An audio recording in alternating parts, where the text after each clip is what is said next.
প্ৰথমতে আমি ইউৰোপীয়সকলৰ আগমনৰ বিষয়ে পঢ়িলোঁ কোন কোন ইউৰোপীয়সকল ভাৰতলৈ আহিছিলে য'ত প্ৰথমতে চালোঁ যে আমি আটাইতকৈ প্ৰথমতে আহিছিলে পৰ্তুগীজসকল তাৰ পাছতে আহিলে ডাচ্চসকল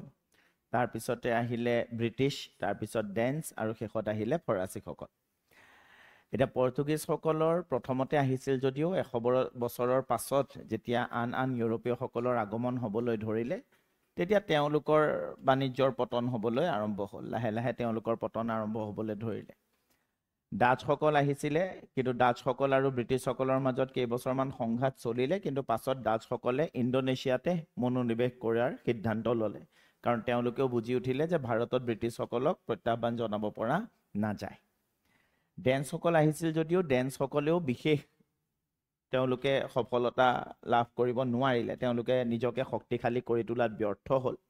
আৰু শেষত ডেন্সকলেও নিজৰ যি সম্পত্তি ইয়াতে আছিলে সকলোখিনি ব্ৰিটিছক বিক্ৰী কৰি তেওঁলোক গুচি গ'ল গতিকে শেষত ব্ৰিটিছৰ সন্মুখত প্ৰত্যাহ্বান ৰূপে কেৱল থিয় দি থাকিলে ফৰাচীসকল আৰু